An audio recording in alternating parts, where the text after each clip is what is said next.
5월 3일 금요일 새벽입니다. 오늘 같이 기도하실 말씀은 사도행전 2장 1절에서 13절까지 말씀입니다. 그 중에 4절입니다. 그들이 다 성령의 충만함을 받고 성령이 말하게 하심을 따라 다른 언어들로 말하기를 시작하니라. 아멘. 사도행전 2장은 성령이 임하시는 말씀이죠. 오순절에 대한 말씀입니다. 예수님께서 예루살렘을 떠나지 말고 기다리라 하신 그 말씀을 따라 제자들이 모여서 기도하고 마띠아를 선출해서 제자들을 다시 12명으로 온전한 모습을 갖추게 되었습니다. 그래도 아직 그들은 성령이 임하시기를 기다리는 때이지요. 그날은 오순절이었습니다. 오늘 1절에 오순절 날이 이름에, 오순절 날이 이미 이름에 그들이 다 같이 한 곳에 모였다. 호련히 하늘로부터 급하고 강한 바람 같은 소리가 있었다. 오순절 날에 성령이 임하게 되죠. 오순절은 50일이라는 뜻인데 그래서 77절이라고 하고 오순절이라고 하기도 하죠. 불이 추수를 하는 때이기도 합니다.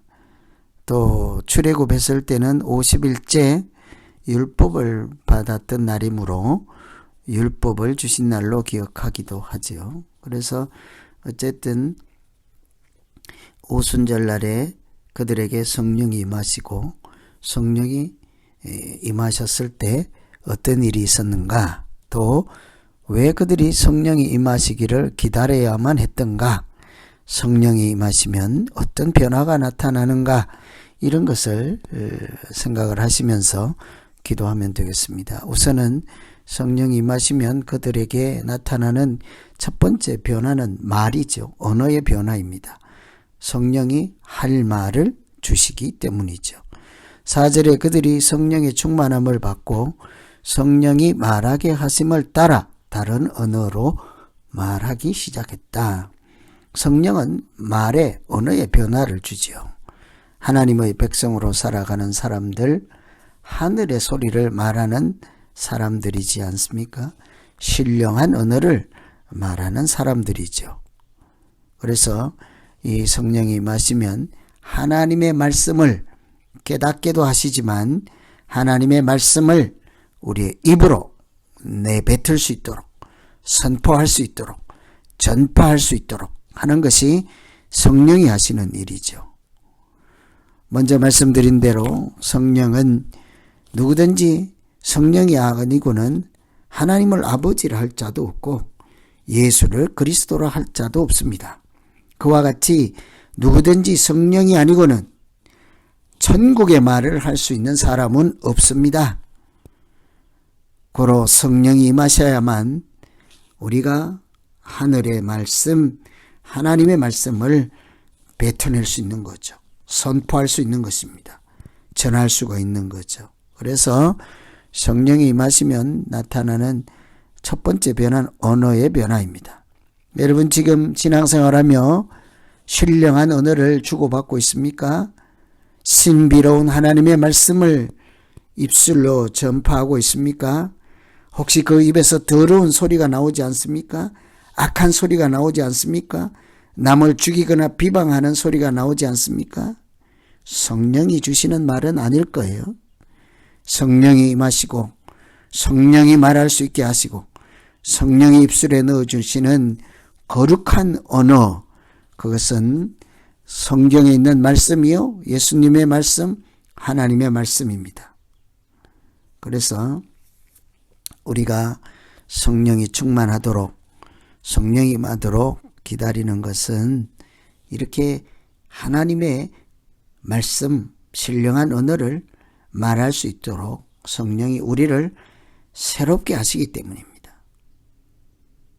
그래서 우리가 그런 성령이 임하실 수도, 성령이 임하시도록 하려면은 이렇게 교만한 자, 이기적인 자, 이렇게 자기 죽는 경험을 해야 되죠. 그래서 토저 목사님은 정말 성령이 충만하기를 바라십니까? 제대로 죽는 법을 배워야 합니다. 제대로 죽어야 성령이 임한다는 거예요. 주님께서 성소의 휘장이 위에서 아래로 찢어졌듯이 주님이 십자가에 달리실 때 성소 휘장이 찢어졌잖아요. 우리 자아의 휘장을 위에서 아래로 찢어야 성령이 임하신다, 이런 얘기를 한 거죠. 교만하고 이기적이고 욕심 많고 하나님이 없는 자아가 죽어 자기 십자가에 달릴 때 우리에게 성령이 임하시죠. 은혜를 주시면 성령이 임하시고, 성령이 임하시면 우리의 언어 생활이 달라지고, 하나님께서 주신 말씀을 말하며 이 땅에 영혼을 살리는 말, 소망을 일으켜 세우는 말, 사람을 살리는 말, 믿음을 다시 세우는 말을 하게 될 줄로 믿습니다. 두 번째는 성령이 임하시면 연합해서 일할 수 있게 하십니다. 11절에 보시면 그레데인과 아라비아인들이라, 10절에 보면 부르기아, 밤빌리아, 애굽, 구레네, 또 리비아 여러 지방, 로마로부터 온 나그네, 유대인, 그레데인, 아라비아인, 온 지방 사람들이 다 있죠. 11절에 그레데인과 아라비아인들이라 우리가 다 우리의 각 언어로 하나님의 큰 일을 말함을 듣는도다. 우리가 다라고 해요. 각처에서 온 사람들이 한 사람도 여지없이 우리라고 합니다. 우리의 언어로 하나님의 큰 일을 말한다. 이것이 교회입니다. 성령이 임하시면 혈통을 따지지 않습니다. 출신을 따지지 않습니다. 모두가 우리가 되었어. 하나님 안에서 하나가 되었어. 주님 안에서 하나가 되어서 머리요 하나 되신, 우리 교회의 머리 되신 주님 그 몸 지체로서 각기 다양한 은사로 일하는 사람들은 다 우리인 것입니다. 성령이 임하시면 그래서 세상 사람의 일이 아닌 하나님의 큰 일을 말할 수 있도록 하십니다. 우리가 되게 하시고, 서로 통하게 하시고, 서로 연합하게 하시고, 서로 하나님의 일을 할 수 있도록 역사하시는 줄로 믿습니다. 이 사도행전 2장은 바벨탑하고 비교해서 읽어야 하죠. 바벨탑은 하나님 없는 사람들이 교만해서 우리가 하늘에 닿게 하자, 우리 이름을 내자 할 때 하나님께서 그들의 언어를 흩어버렸습니다. 그러나 이제 하나님께서 서로 모두가 통할 수 있는 언어를 회복시키시고, 그때는 흩어버렸지만 이제는 다시 한자리에 모아서 다 우리 울타리에 들어오게 하셨습니다. 하나님의 울타리에 들어오게 하셔서 연합하여서 선을 이루게 하셨습니다. 교회를 연합시키고 하나가 되게 하셨습니다. 성령이 임하시면 흩어진 백성들, 흩어진 교회 사람들이 한자리에 모여서 다시금 한 마음으로 하나님을 아버지라 부르며 사명을 감당하며 이곳에서부터 하나님 나라를 세워가게 될 줄 믿습니다. 이것이 성령이 하시는 일이에요. 성령이 임하시면 우선은 우리의 말이 아름답게 하십니다. 거룩한 말을 하게 하십니다. 하늘나라의 언어를 말하게 하십니다. 성령이 임하시면 우리에게 할 말을 생각나게 하십니다.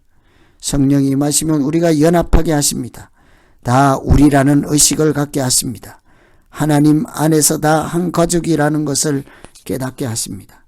그래서 지체로서 다양한 은사가 있을지라도, 각기 다른 점이 있을지라도 하나가 되어서 오직 하나님의 큰 일을 다 같이 말함을 듣는구나.